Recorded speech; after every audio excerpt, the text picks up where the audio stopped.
And welcome to SPMIS Academy. Today we will analyze important newspaper articles of 18th August 2020. Please note you can download the PDF version of today's newspaper analysis by clicking the link given in the comment section. You can download the PDF version of July 2020 magazine from our website spmisacademy.com. You can also join our WhatsApp group through the link given in the description section for more study materials. This is the list of the topics that we'll cover from today's newspaper, and the first article is taken from editorial segment. It talks about surge in gold price, and this topic is important from our syllabus paper 4 Indian economy point of view. So as I told you, this article will talk about surge in gold price. So आप सबको एक बात तो पता ही होगी that in recent times the price of gold has skyrocketed. बहुत जल्दी ऊपर जा रहा है. खासकर लॉकडाउन के बाद एकाएक से गोल्ड के प्राइस लगातार बढ़ते ही जा रहे हैं. अगर करंट प्राइस देखा जाए तो it has moved somewhere closer to ₹56,000 for पर 10 ग्राम्स. आप ये देखो, इस ग्राफ की मदद से मैंने रिप्रेजेंट करने की कोशिश की है. राइट आफ्टर 26 मार्च, आपको पता है उसके बाद से लॉकडाउन स्टार्ट हो गया. उसके बाद से आप देखो ये गोल्ड का मार्केट प्राइस पर 10 ग्राम हमने यहाँ इस ग्राफ की मदद से रिप्रेजेंट कर रखा है. And you can find there is a surge, huge surge in gold price. अगर आप पिछले साल तक की बात करें तो गोल्ड का प्राइस लगभग था 28 से 30 हज़ार रुपये पर 10 ग्राम फॉर पर 10 ग्राम्स. लेकिन अब देखो it has moved almost to double, और ऐसा एक्सपेक्टेड है कि आने वाले मंथ्स में the gold price might go and touch ₹65,000 पर 10 ग्राम्स. तो let us understand the factors that are responsible behind rise in gold price. The first and the most important factor is the poor economic growth. तो आप सबको एक बात तो पता ही है कि कोविड-19 के कारण जो लॉकडाउन चल रहा है हमारे देश में, इस कारण से इकोनॉमिक एक्टिविटी एकाएक से स्टैगनेट कर गई है, रुक गई है, और हमारा ग्रोथ रेट भी नेगेटिव में जा रहा है, और इस कारण से स्टॉक मार्केट डिक्लाइन कर रहा है.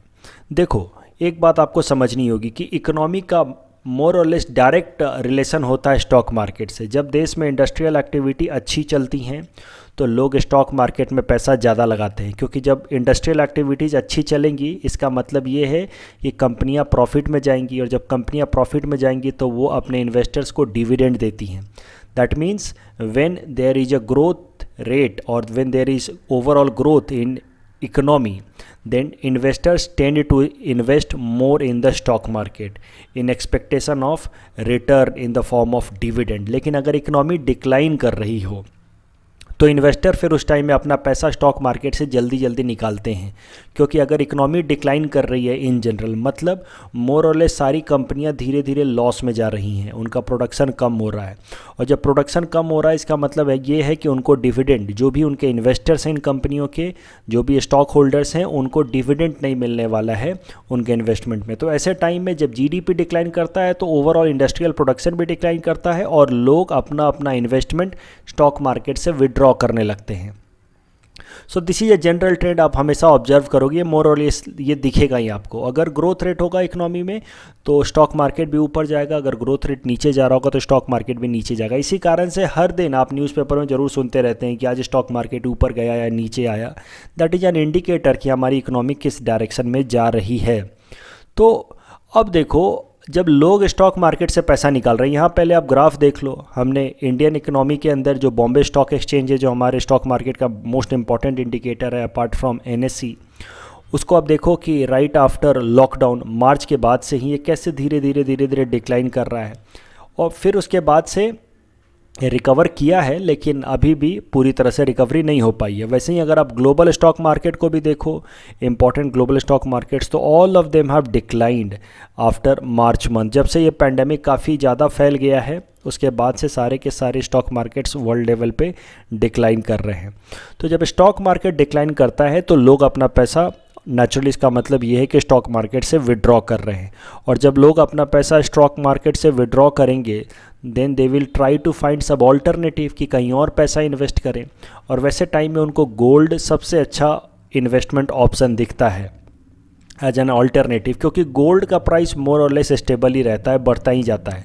सो आप देखो अब यहाँ पे हमने रिप्रेजेंट करने की कोशिश की है स्टॉक मार्केट और गोल्ड के प्राइस को एक साथ, उनके बीच में क्या रिलेशन रहता है। तो आप इन जनरल देखोगे कि एक ट्रेंड देखोगे आप, यहाँ रेड कलर से हमने गोल्ड की प्राइस को रिप्रेजेंट की है और ग्रीन कलर से स्टॉक मार्केट के प्राइस रिप्रेजेंट किए। तो आप इन जनरल एक ट्रेंड देखोगे कि जब स्टॉक मार्केट ऊपर जा रहा है तो गोल्ड का प्राइस नीचे जाता है, और जब स्टॉक मार्केट नीचे जाता है तो गोल्ड का प्राइस ऊपर जाता है।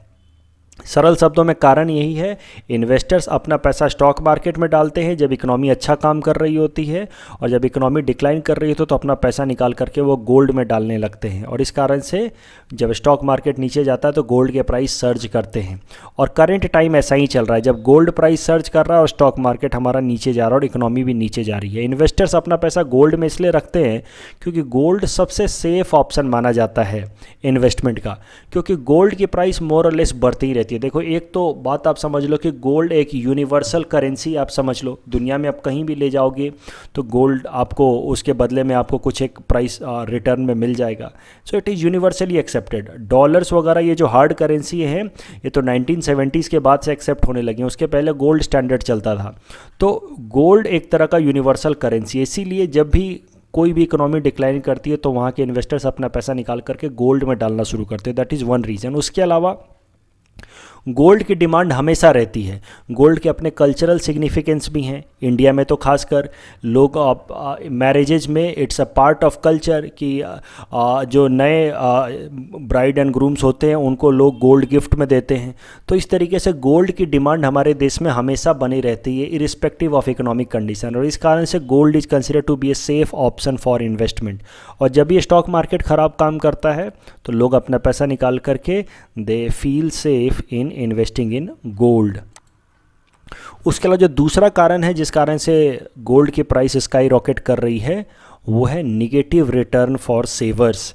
तो देखो निगेटिव रिटर्न फॉर सेवर्स का सरल शब्दों में मतलब ये है कि जो किस बैंक से जो फिक्स डिपॉजिट पे हमें इंटरेस्ट रेट मिलता है और जो मार्केट का इन्फ्लेशन है, दोनों में डिफरेंस है। हमें फिक्स्ड डिपॉजिट पे इंटरेस्ट रेट कम मिल रहा होता है और मार्केट में इन्फ्लेशन ज़्यादा होता है, वैसे कंडीशन को हम किसी भी इकोनॉमी में कहते हैं निगेटिव रिटर्न फॉर सेवर्स।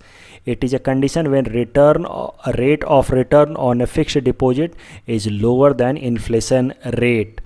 और ये जो निगेटिव रिटर्न फॉर सेवर्स है इसको मैं डिटेल में एक्सप्लेन कर चुका हूँ in my newspaper analysis of 3 अगस्त 2020। तो उम्मीद है कि आपने उसको भी देखा होगा, आपको ये बात पता होगी। और जो प्रेजेंट कंडीशन है हमारी इकोनॉमी का that is known as negative return for savers. For example आप देखो inflation in the month of June was 6.09%, जबकि State Bank in its fixed deposit offered interest rate of 5.10%। तो this is a condition of negative return. और negative return में होता क्या है, investors को नुकसान होता है, जो अपना पैसा फिक्स्ड डिपॉजिट में डालते हैं उनको नुकसान होता है। मैं डिटेल में उस दिन एक्सप्लेन कर चुका हूँ। ये एक इन्वेस्टर है, ये अपना पैसा बैंक में डाल रहा है, 5% के रेट से उसको इंटरेस्ट मिल रहा है। तो इसने 100 रुपये डाले, इसको 105 रुपये मिलेंगे एक साल बाद।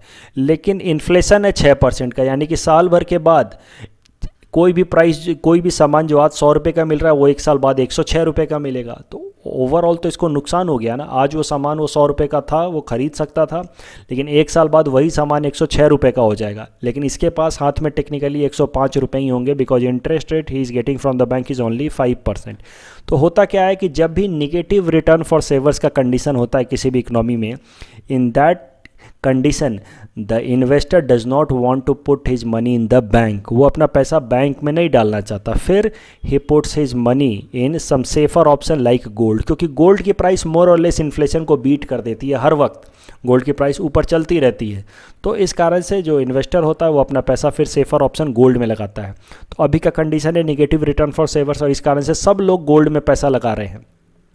तो अब 2 कंडीशंस हो गए। देखो, स्टॉक मार्केट से लोग पैसा निकाल करके गोल्ड में डाल रहे हैं, बैंक्स में लोग एफडी ना करके पैसा गोल्ड में डाल रहे हैं, और इस कारण से गोल्ड की प्राइस ऊपर जा रही है। अब जरा देखते हैं negative impact of investment in gold on economy. देखो, गोल्ड में इन्वेस्टमेंट करना एक इंडिविजुअल के लिए फ़ायदेमंद हो सकता है कि मार्केट में इन्फ्लेशन है 5% और गोल्ड की प्राइस बढ़ गई 10% के हिसाब से, तो एक इंडिविजुअल को फ़ायदा हो सकता है। बट ओवरऑल इकोनॉमी को इससे काफ़ी नुकसान होता है। It's a non productive investment for an economy. देखते हैं कैसे।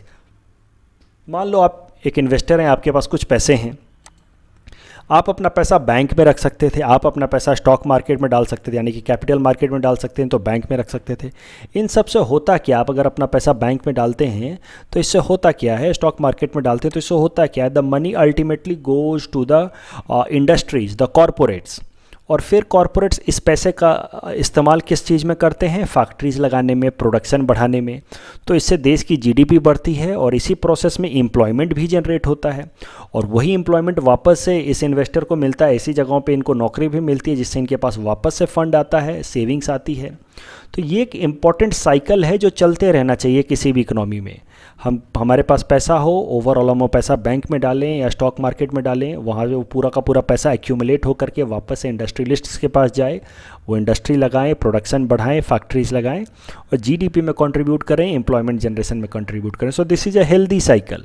लेकिन अगर हम ये अपना पैसा गोल्ड में लगाने लगें तो इंडिविजुअली हमें फ़ायदा हो सकता है, 10% का इंटरेस्ट रेट मिल सकता है, लेकिन ये पैसा गोल्ड में नॉन प्रोडक्टिव हो जाता है। फिर ये तो पड़ा रहेगा ना सालों साल गोल्ड के फॉर्म में, और इस कारण से इकोनॉमी को ओवरऑल फ़ायदा नहीं होता, पैसे का सर्कुलेशन नहीं होता है, mobilisation of fund stops at gold and this is not a productive use of money. दूसरा नेगेटिव इम्पैक्ट गोल्ड का क्या होता है, जब गोल्ड की डिमांड बढ़ती रहती है देश के अंदर तो फिर गोल्ड को इंपोर्ट करना पड़ता है। ओवरऑल खासकर इंडिया के लिए आप देखो, इंडिया के अंदर गोल्ड बहुत ज़्यादा प्रोड्यूस नहीं होता है, तो हम लोग गोल्ड को इंपोर्ट करते हैं। India is a net importer of gold, और इस कारण से हमारा फॉरेन एक्सचेंज रिजर्व डिप्लीट होता है, हमारा बैलेंस ऑफ पेमेंट पे नेगेटिव इम्पैक्ट पड़ता है।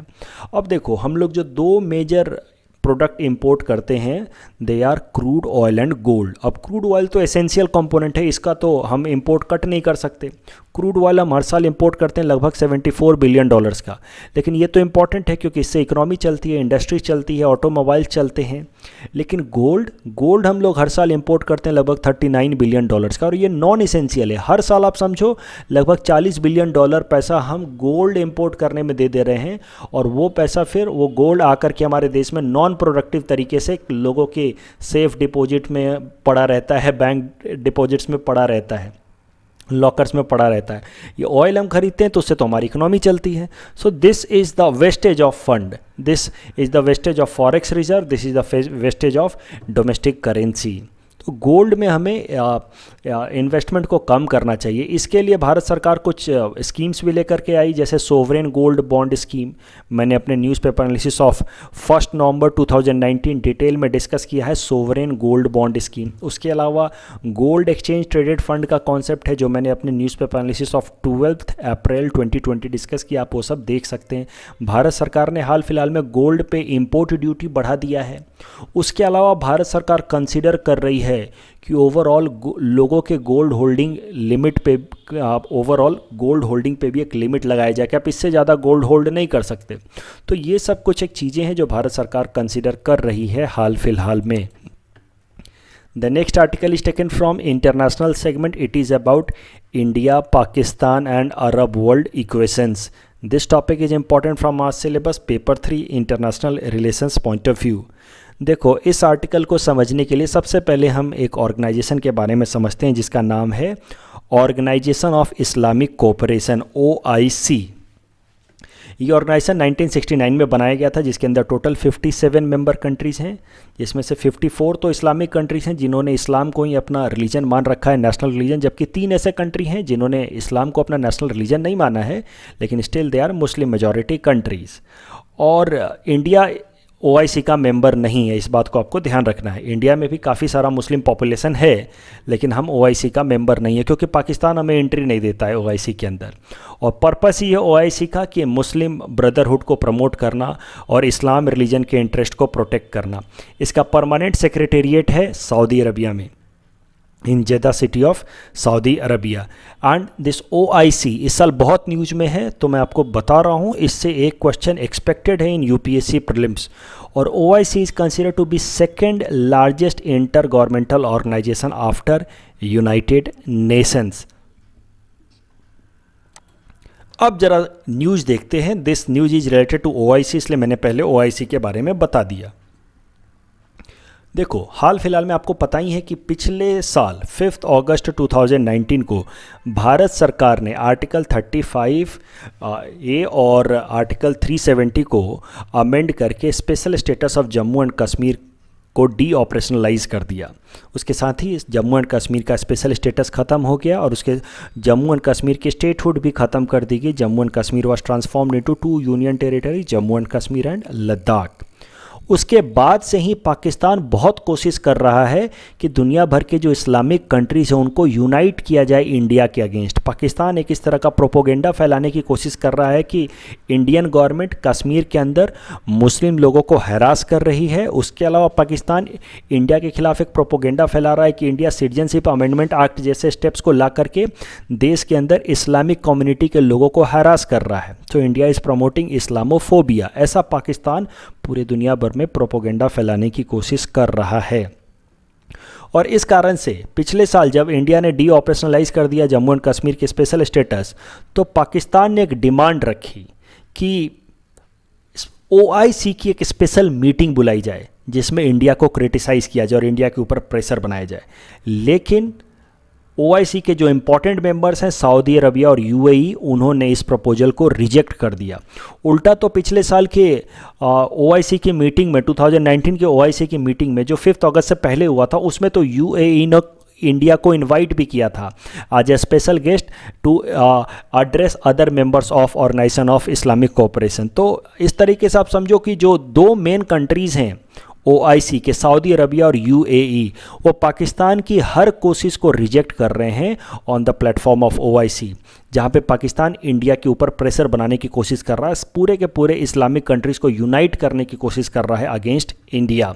लेकिन UAE और सऊदी अरबिया पूरी तरह से इंडिया को सपोर्ट कर रहे हैं।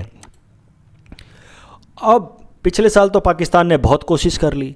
अब जब एक साल बीत गए और 5 अगस्त 2020 आ गया, तो first anniversary of D operationalisation of special status of Jammu and Kashmir, तो पाकिस्तान नेचुरली बहुत डेस्परेट हो रहा है क्योंकि पाकिस्तान को इस मुद्दे पे कोई भी एडवांटेज नहीं उठा पा रहा अगेंस्ट इंडिया। इस्लामिक कंट्रीज़ को वो इंटीग्रेट नहीं कर पा रहा है।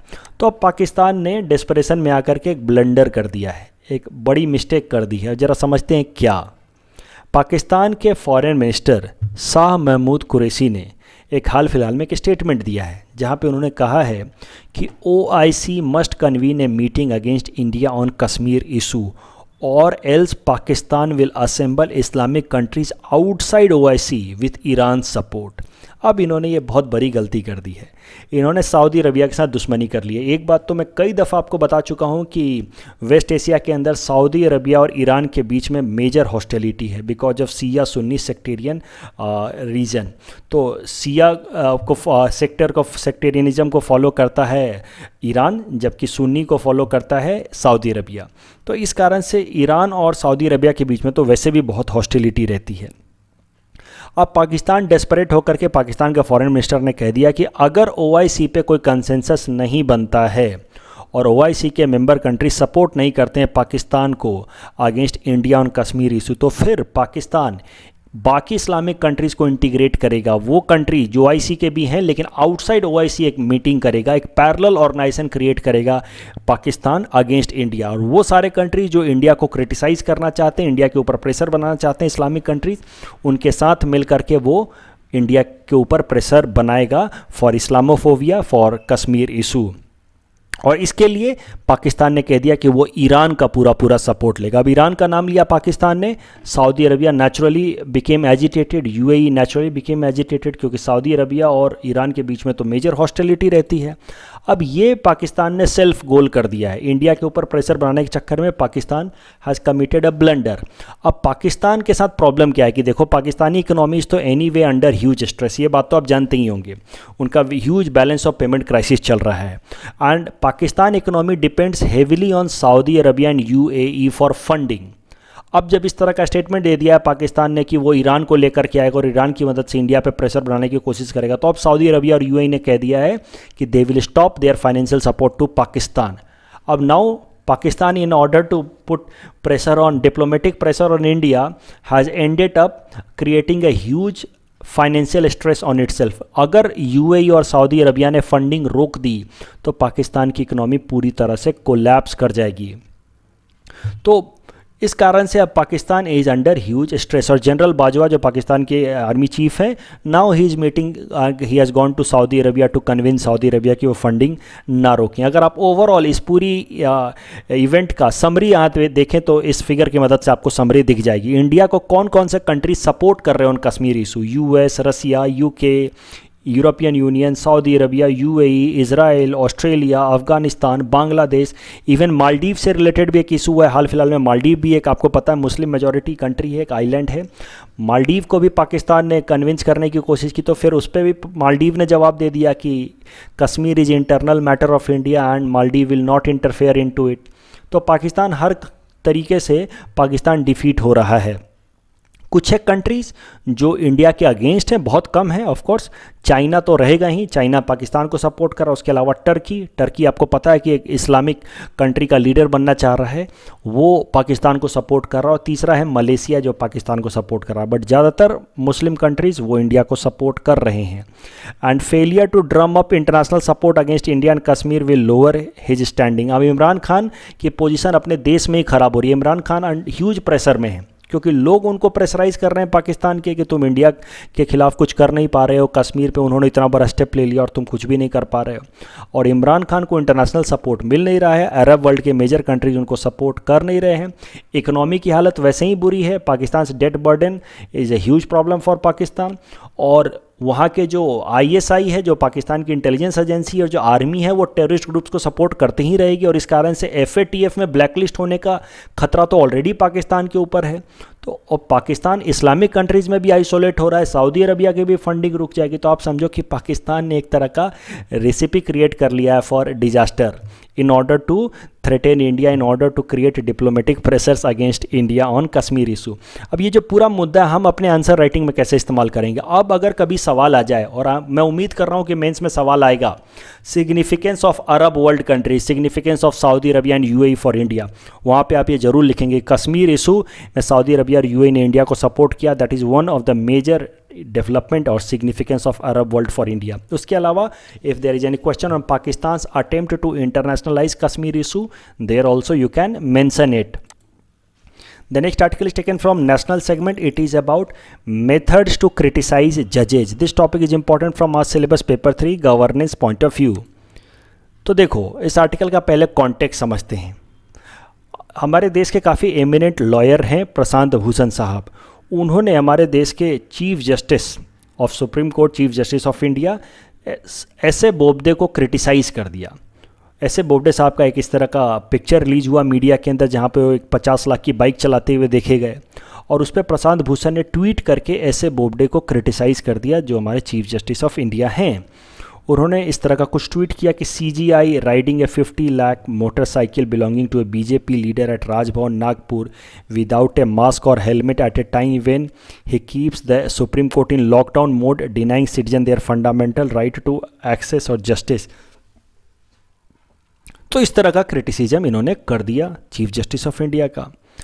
अब इनके खिलाफ, प्रशांत भूषण साहब के खिलाफ, अब सुप्रीम कोर्ट ने एक suo motu criminal contempt of court का चार्ज लगाया है और उनके खिलाफ फिर प्रोसीजर स्टार्ट किया गया कंटेम्प्ट ऑफ कोर्ट का। अब ये कंटेम्प्ट ऑफ कोर्ट क्या होता है, कैसे कैसे उसमें क्रिमिनल चार्जेस लगते हैं, ये सब कुछ मैंने अपने न्यूज़पेपर एनालिसिस ऑफ 27 जुलाई 2020 में डिस्कस किया है। यहाँ पे हम कंटेम्प्ट ऑफ कोर्ट नहीं समझेंगे। कंटेम्प्ट ऑफ कोर्ट सरल शब्दों में यहाँ पे मैं रिवाइज करा दूँ, अगर आप कुछ भी एक ऐसा काम करते हैं जिससे कोर्ट की ओवरऑल डिग्निटी लोअर होती है, तो कोर्ट आपके खिलाफ कंटेम्प्ट ऑफ कोर्ट का चार्ज लगा सकता है, और वो क्रिमिनल कंटेम्प्ट ऑफ कोर्ट का चार्ज भी हो सकता है, मतलब आपको जेल तक हो सकती है। और इस तरह का कंटेम्प्ट ऑफ कोर्ट का चार्ज लगा दिया गया है अब प्रशांत भूषण साहब के ऊपर because of his this particular tweet.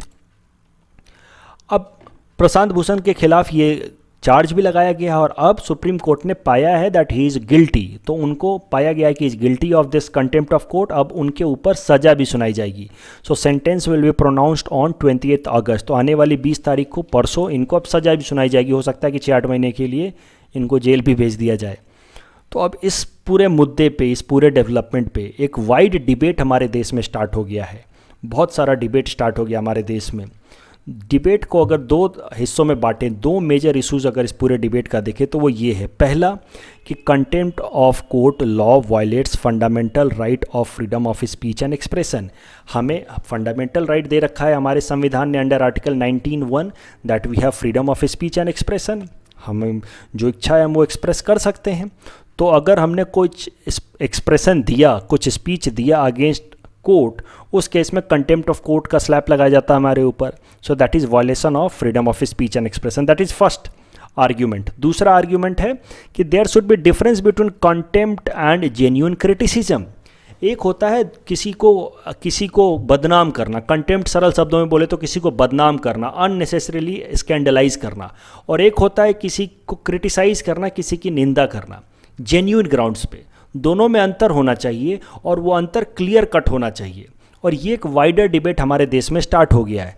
देखो सीताराम येचुरी साहब ने इस तरह का एक ट्वीट किया जहां पर उन्होंने कहा, whether one agrees with the precise formulation of Mr Prashant Bhushan tweets और not, the Supreme Court judgment convicting him of contempt is alarming. इनका सरल शब्दों में कहना है कि भले आप प्रशांत भूषण के ट्वीट से अग्री करें या ना करें, लेकिन सुप्रीम कोर्ट का इस तरह का कंटेम्प्ट ऑफ कोर्ट चार्ज लगा करके और इनको गिल्टी पाना और फिर हो सकता है कि इनको जेल भेज देना, ये सही बात नहीं है। Can institution really say that it is above criticism? क्या कोई भी ऐसा इंस्टीट्यूशन हमारे देश का कोई भी हो, चाहे प्रधानमंत्री का ऑफिस हो या राष्ट्रपति का हो या सुप्रीम कोर्ट है, ऐसा लोग सवाल पूछ रहे हैं, क्या वो क्रिटिसिज्म से ऊपर है? क्या हम उस पर कुछ भी उंगली नहीं उठा सकते? This is the basic question. क्या फंक्शनल डेमोक्रेसी में हम किसी भी इंस्टीट्यूशन पे सवाल नहीं उठा सकते? तो ये सब कुछ एक वाइडर डिबेट है। अब इन वाइडर डिबेट पे थोड़ा एनालिसिस करते हैं। जो पहला इशू है, the first issue that I said in this debate, that contempt of court of law violates fundamental right of freedom of speech and expression. तो जैसा कि मैंने आपको बताया, article 19(1) guarantees 6 fundamental rights. Out of this 6 fundamental right, the article 19(1)A guarantees us right to freedom of speech and expression. बाकी 19(1)A से लेकर के 19(1)G तक अलग अलग फंडामेंटल राइट्स दिए गए हैं। आई होप आपको ये सब पता ही होंगे। तो 19(1)A guarantees freedom of speech and expression. लेकिन आपको एक बात ध्यान रखनी है कि these rights are not absolute in nature and there can be some reasonable restrictions put on these rights. ऐसा नहीं है कि ये राइट्स आपको बिना किसी रिस्ट्रिक्शन के मिले। अब आपको कोर्ट ने, कॉन्स्टिट्यूशन ने कह दिया कि you have freedom of speech and expression, तो आपकी जो मर्जी आए वो आप बोल सकते हैं। 19(1) में आपको राइट्स दिए गए हैं, लेकिन 19(2) में कुछ रिस्ट्रिक्शंस भी लगाए गए हैं, रीजनेबल रिस्ट्रिक्शंस। और ये हर एक तरह के राइट्स, 6 तरह के जो राइट्स हैं, इन पर रीजनेबल रिस्ट्रिक्शंस भी लगाए गए हैं। फॉर एग्जांपल, ये जो राइट है आर्टिकल 19(1)A में, freedom to speech and expression, इस पर रीजनेबल रिस्ट्रिक्शंस हैं। On the ground of sovereignty and integrity of India, security of the state, friendly relations with foreign states, public order, decency और morality, contempt of court, defamation and incitement to an offence. तो इन सब काम को आप करते हुए पाए गए, अगर आप freedom of speech and expression का इस्तेमाल करके देश की सोवरेनिटी पे खतरा क्रिएट कर रहे हैं, इंटीग्रिटी पे खतरा क्रिएट कर रहे हैं, हमारी सिक्योरिटी पे खतरा कर रहे हैं, या कंटेम्प्ट ऑफ कोर्ट कर रहे हैं, तो फिर आपके लिए ये राइट अवेलेबल नहीं होगा। तो कंटेम्प्ट ऑफ कोर्ट करने के लिए आपको freedom of speech and expression नहीं मिल सकता। तो पहला आर्ग्यूमेंट तो यहीं खत्म हो गया कि if court believes that a statement is contempt of court, then in that case it cannot be protected under freedom of speech and expression right guaranteed under article 19(1)A। अब दूसरा डिबेट देखते हैं। दूसरा डिबेट कह रहा है कि there should be difference between contempt and genuine criticism।